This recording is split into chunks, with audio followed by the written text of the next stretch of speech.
On this channel, I typically don't discuss much about my personal life and keep things focused on the tech that I'm interested in. But as you notice, I'm wearing a bright pink shirt as well as have pink in the background because since it's Breast Cancer Awareness Month when I recorded this video, and I thought it'd be nice to do a little tribute for breast cancer awareness since my mother passed away from breast cancer several years ago. So I just kind of wanted to do a little quick tribute for this month since I haven't done anything like that yet. And so if you're wondering why I'm wearing this bright pink shirt and have everything set to pink, that is why. So now let's move on to the topic of this video. I think this little device that I have I'm about to show you is going to appeal to a lot of home lab users because of the use cases for this device and also the price point. The price point is really the big selling point for this device. And there's been like a wave of these type of devices that have been coming to the market at a lower price point, which is great for home lab users and enthusiasts that want to be able to do more things with their lab, and especially remotely. So the device I'm going to show today is called JetKVM. It's yet another KVM over IP solution, and they're like sub $100, which is great for home labbers because the price point is now coming down lower and lower because some of the other KVM over IP devices like KVM, they're pushing $300 US dollars, and then you got Tiny Pilot, which I've reviewed. They're between $300 to $500, and the one I had in the past was $300, and then the newer ones are $400 and $500 if you want the PoE or non-PoE version. That price is great for enterprises because their other solutions are thousands of dollars, right? And they have licensing fees. The JetKVM is about $69, but if you're in the United States, it's $19 shipping, so it brings the total to about $88, which is still pretty good for a device such as this. Because it comes with a USB cable and a HDMI cable. And so I want to show you this device. I can fit it's so tiny in my hand. But look at this little tiny device. It's like super, super tiny. It's very sleek. It sits at an angle so you can see it from your desk, and it has a nice OLED screen. The OLED screen is actually a touch screen, and you can see the status of the JetKVM, which shows the device ID and cloud ID, as well as the about information, which tells you the operating system and the JetKVM version. So that's pretty cool. I found the control to be a little bit cumbersome to use, but maybe I just don't know which way to swipe or click because sometimes I had to hit it a couple times to get it to recognize, but it could just be because I'm using my thumb, which is big on that tiny little screen. I noticed the JetKVM screen looked like it was a little bit off-centered, like the right-hand side of the screen wasn't fully utilized. And JetKVM said that this is because it's a chip-on-glass OLED display, which means the chip and the wiring and everything uses that right-hand side, uses that space there to be able to have all that stuff integrated onto the display, and it makes it more durable and cost-effective. And so they said that there's another technology called chip-on-flex, which could give you more space on the screen, but it's probably, since it's a newer technology, it's probably more expensive, so they couldn't keep the price point where they wanted it. So that's a little bit of a trade-off on that. So if you have OCD, that might bother you a little bit, but it's still a nice-looking display. So the JetKVM has 4 ports on the back. It has an Ethernet port that's only 100 megabits because it's plenty enough for streaming video across. And then it has a RJ11, which you see that with old telephones if you're old enough like me to know what RJ11 is. So this is actually like a serial console, and there's going to be different extensions that you can get, add-ons for this device that you can control the ATX power or DC power or maybe a serial console cable. So then you have the mini HDMI port, which is the medium-sized HDMI cable port. It's not the smallest micro HDMI port. And so you often will see these on like camcorders or video cameras. Sometimes will have these bigger HDMI ports on them. And then finally you have a USB-C port, which only operates at USB 2.0 speeds. And that should be plenty of speed if you're just on mouse and keyboard control. But this device does support streaming an ISO image over the network to be able to install an operating system on the machine that you're controlling. And since this is only 100 megabits Ethernet port, the limitation of being a USB 2.0 is not going to be your bottleneck. It's going to be the 100 megabit port. I'm kind of interested to see how well that works with the slower Ethernet port.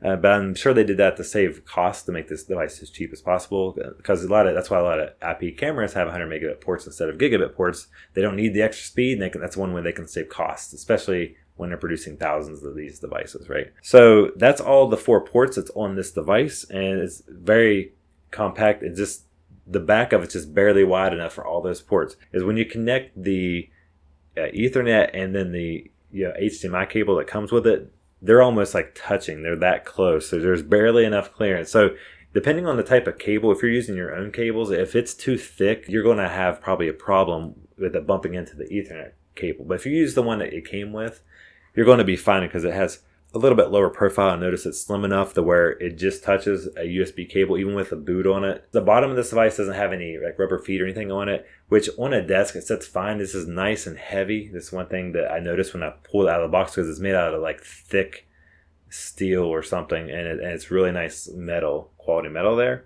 And so that feels super rigid and solid, which is great.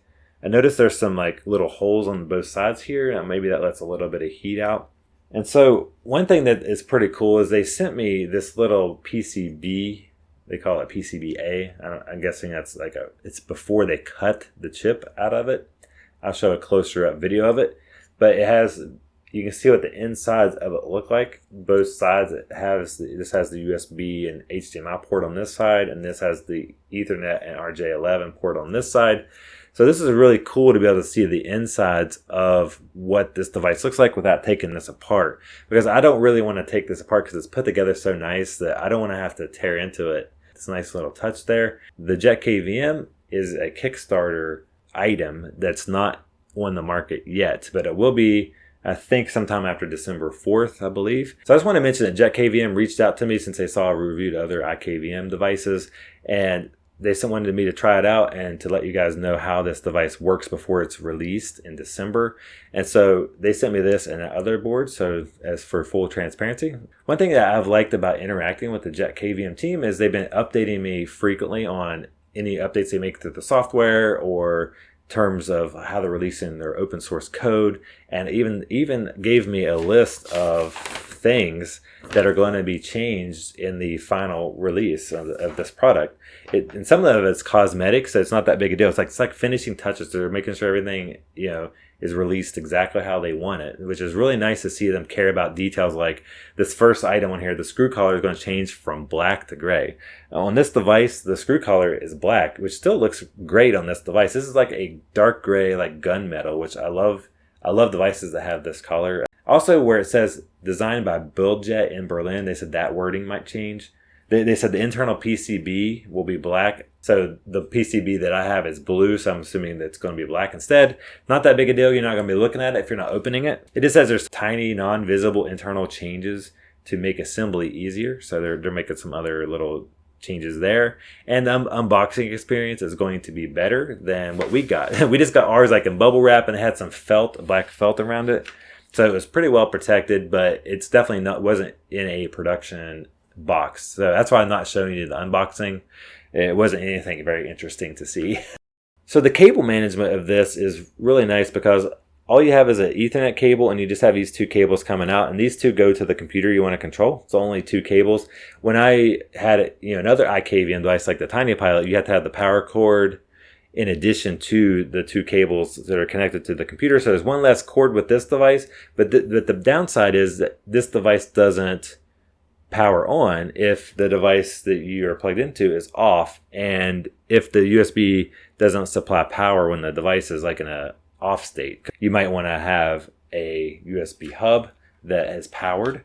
So that's one option you can do to power this device. For me, most of the time I'm controlling devices that are on all the time. So the JetKVM can be controlled two different ways, with a local web interface or through the cloud. So if you want to have easy access, you could use the cloud option. And we'll talk about that later, but this is the web interface, the local web interface I want to show you. You can see at the top here, they have several different options you can do. You can paste text, and it brings up a box that you can paste, and you can confirm paste. Since this is inside of a web browser, you can't just hit Control V to paste into this like you could if you're using like VNC or something like that. And the next option is virtual media. If you click on this, it shows the media that's currently mounted, which right now there isn't any. So if you click on the add new media, you'll see there's three different ways you can mount media. The browser mount is what they're going to offer when it's done. It says coming soon. It's going to allow you to mount an image in the web browser and stream it over the network to the machine, so you don't have to even upload it to the JetKVM device, which is really cool. You can just kind of mount it on the fly and have it just use it to install an operating system or whatever on the machine that you're controlling. And that next one is a URL mount. This says it's experimental, so they're still working on this feature as well. And you can put a URL of a file that's an ISO image online from whatever site, like Proxmox or something like that, for example, and you can mount it, and then you can stream it from that site to the machine you want to install an operating system. And then the last option is a JetKVM storage mount, which means you can upload files directly to the JetKVM device. So let's click on that one and look at that first. Let's click on continue. And it says there's no images available because we didn't upload anything. But this device only has 8 gigs of storage, and then about 121 megabytes are used probably by the operating system because it's a lightweight Linux version. And because the way that disk space is counted, you're only going to get like 6 gigs of usable space anyway out of 8. So you can only have images that are up to 5.8 gigs. So that's not a lot of space for an image. You might be able to fit 1 image on there or 2, depending on how big the operating system is. So that's the only bad part about uploading them, is you don't get a lot of space. So another option you can do besides these mounting options is you could just stick the USB drive directly into your machine. If you're not, if it's just in your server closet or in your basement or something, you can just go and plug in a USB drive, just like you would normally do with a machine if you want. And you can just go back to whatever machine you want to control everything from, and then finish doing the booting up and installing everything. I do that a lot of times, so I don't have to fool with the mounting stuff, because my server closet's just right next to me. Sometimes I prefer just to do that, and I can just still control the screen remotely. Because it's not a big hassle. But if I was at a remote location, I wouldn't want to do that. I'd want to make use of these mounting options. But it's nice to have that flexibility to be able to do that. So let's go back to cancel this and close this. If you go back up to the top, you'll see the next option is Wake on LAN. This Wake on LAN option is really nice because you can see that there's a list of devices that you can save here. If I go to Add New Device, and you can name the device and put the MAC address in there. It's really nice that they give you the option to save the devices with the MAC addresses, so you don't have to memorize or copy and paste or save a separate file, text file somewhere with all the MAC addresses of all the machines you want to wake up. So the fact that you can save the device in here is really handy, because like even the Tiny Pilot has a Wake on LAN feature, but you can't save the MAC address in there. You have to type it in every time or paste it in from some other source. And then you have the virtual keyboard, which shows up at the bottom here, and it's just a nice big keyboard that you can use if you need to type something here. This is going to be handy if you only have a mouse available in your system that you're using, or sometimes there might be special keys that might not go through the web browser. There's a detach button here, which brings up the virtual keyboard up here. But I noticed that I'm using the Brave browser, so I don't know if this is a browser specific thing or maybe they're still working on this, but it looks like I can grab this and drag it somewhere, but it's not letting me drag it, so maybe they're still working on that. So let's hide this so we can get our screen back.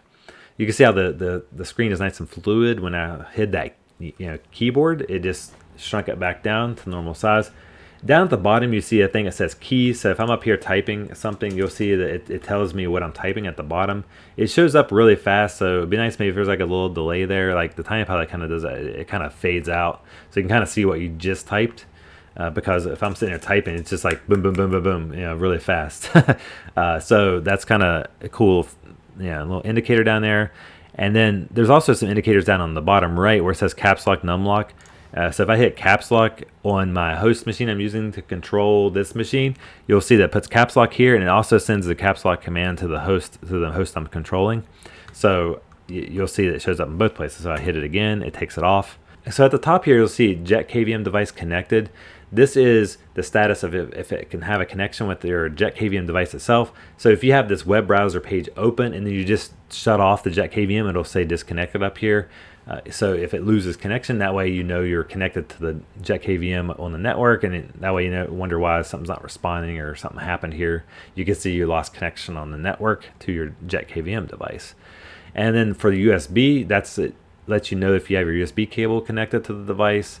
Note there's no indicator for the HDMI cable being connected like there is on the screen of the JetKVM, because you can see it right in the web browser. And if you have no HDMI signal, it will display, instead of displaying an image here, it'll say there's no HDMI signal. So it'll let you know that way if there's no HDMI there. Okay, so let's go down to this row here. You got the connection stats, which is very nice. I like that they include this for geeks or for troubleshooting purposes or whatever. You know, a lot of people like to check out these metrics, which are really nice to see. And you can see there's no packet loss on the local network. You know, I expect to see 0 most of the time, unless your network's congested or something really bad. Then the round trip time is probably, it says metric not supported. It's either not implemented yet, or this is only useful for when you're doing a cloud connection. It does a round trip time. So since it's going out to the internet and back, this might be useful for the cloud connection. And then you got the jitter here, which shows the delay of which will affect video performance. I expect the local network to be close to 0. It says 0. I mean, the latency on your network is usually a little more than 0 milliseconds, but this is the jitter, which means it's going to affect the video quality. So it's not just your network latency, it's latency above and beyond that normal latency, I think. And then down at the bottom you have frames per second. You can see it stays a pretty solid 60 frames a second. So if I hide that, and we'll go to settings.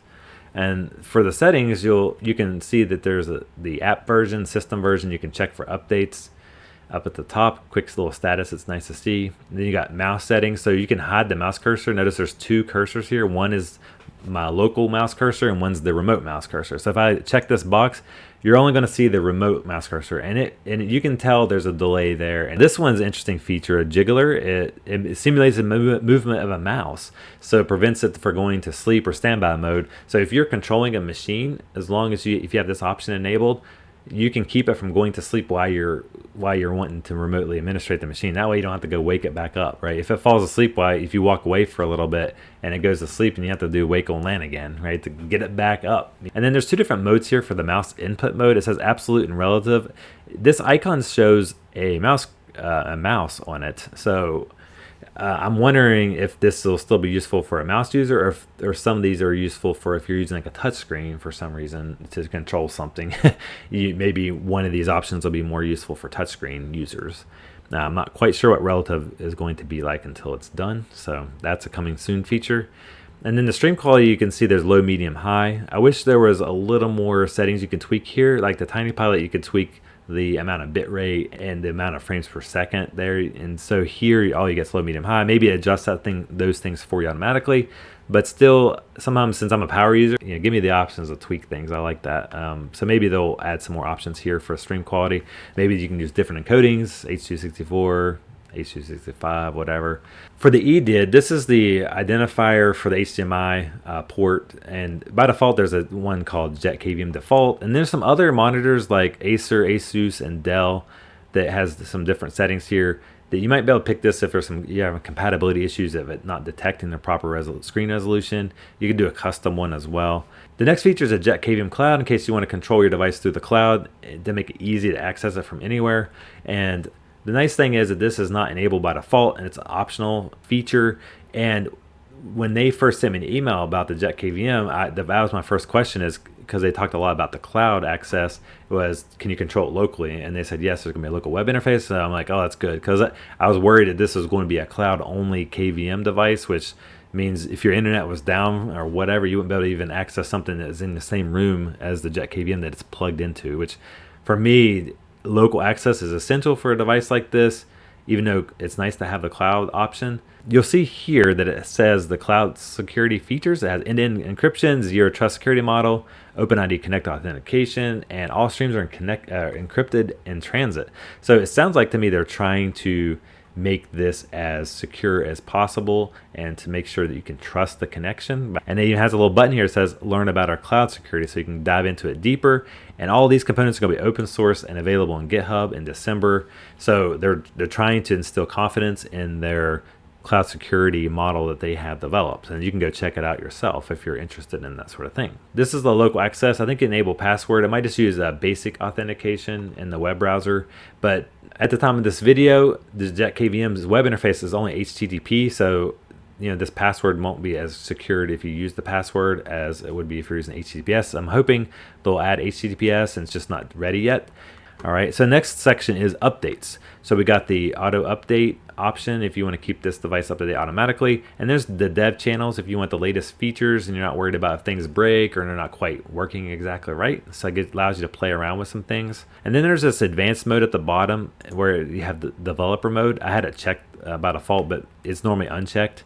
So if you see down here, if you go to developer mode and you check it, it brings up a box that for your SSH public key. So that gives you SSH access. It enables it for this device. So you can tweak, since this is an open source product, they give you the ability to access it with SSH, and you can tweak this web interface, this web UI. So you can put your logo up here instead of JetKVM or whatever. You can brand it to your company logo, or if you are a home user, you can make this look different. And down here at the bottom is a troubleshooting mode. If I check this box, there's a USB emulation mode here, and it's nice to give you a little bit of troubleshooting options down here to test some things out if you need to.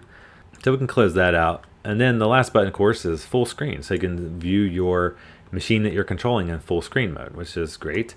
That gives you the ability to work as though you're sitting in front of that computer and a full screen. So that's pretty much it for the JetKVM web interface. I feel like it's laid out pretty nice and it has a nice clean interface. One of the features that JetKVM mentions on their spec sheet is lower latency and compared to other KVM over IP solutions. And they said theirs is 30 to 60 milliseconds compared to like 100 to 140 milliseconds of other solutions.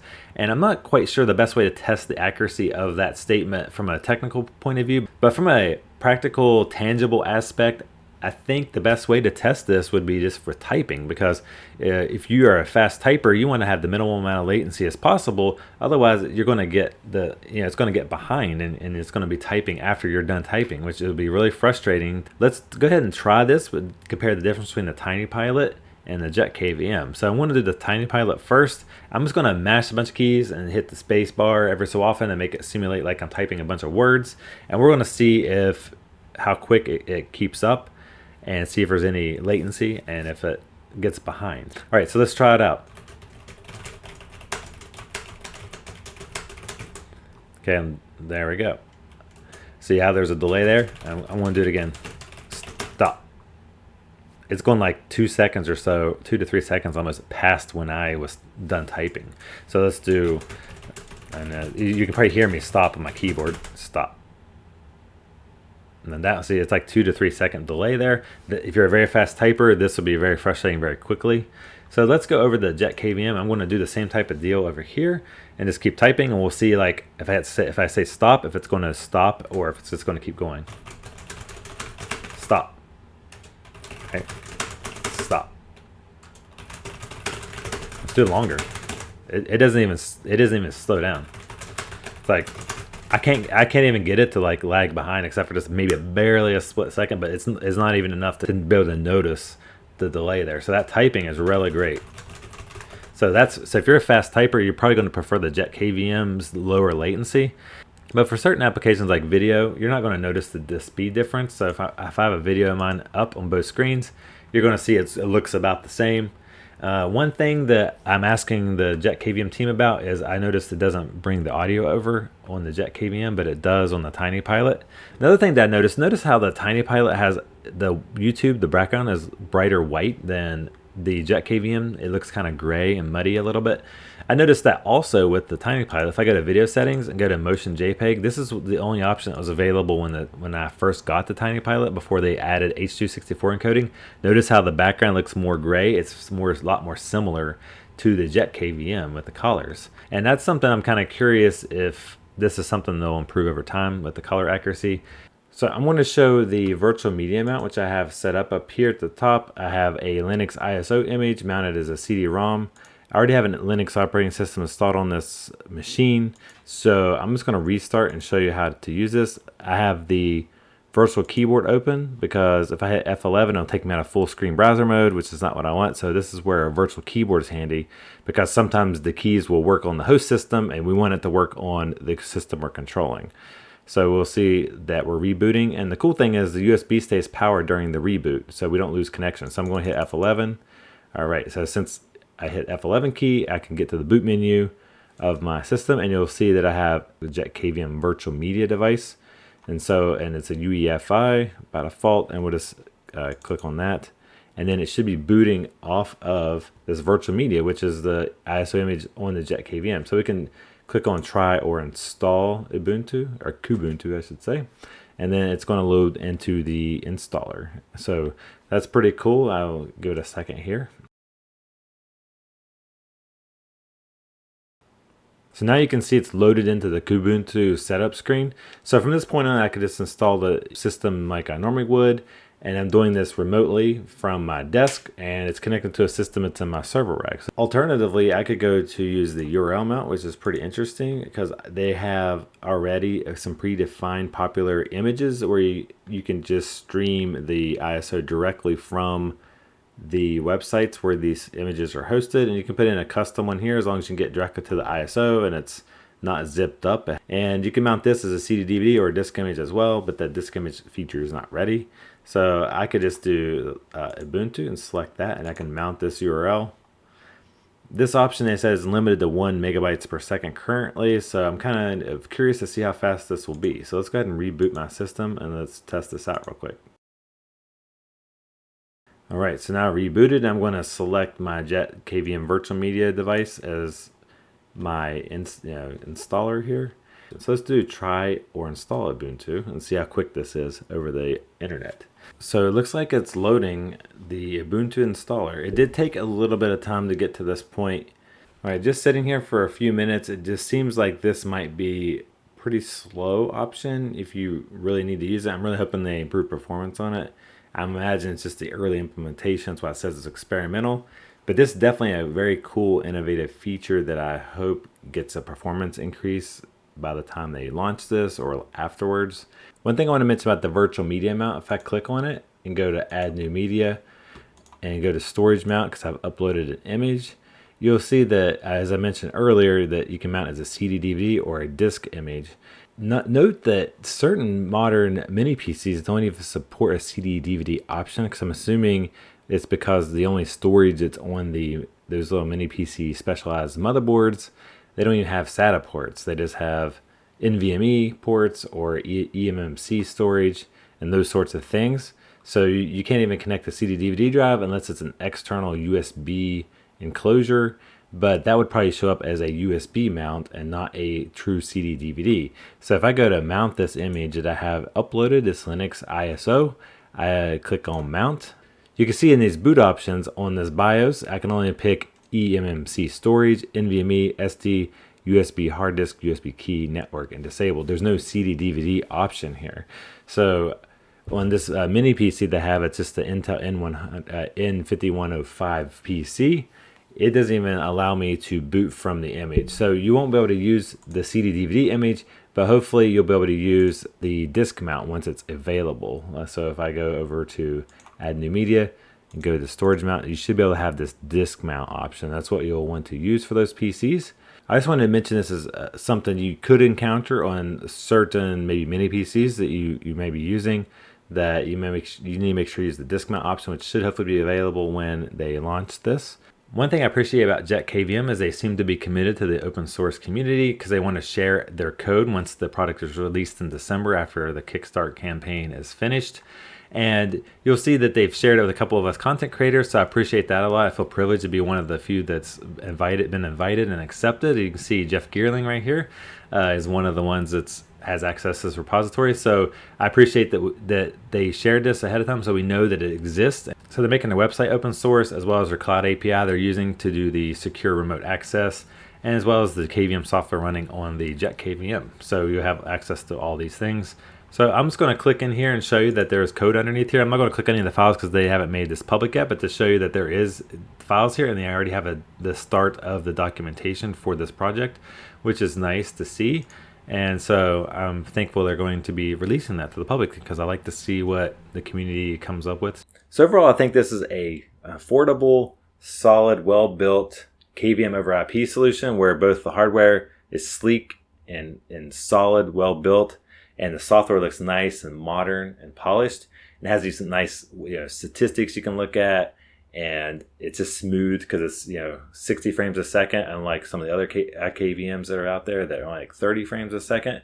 And these devices still only do 1080p, which for the price point you can't really get much more than 1080p. So even though the latency on this is marketed as better than some of the other iKVMs out there, you probably wouldn't want to game on this. It's mostly made for remote administration.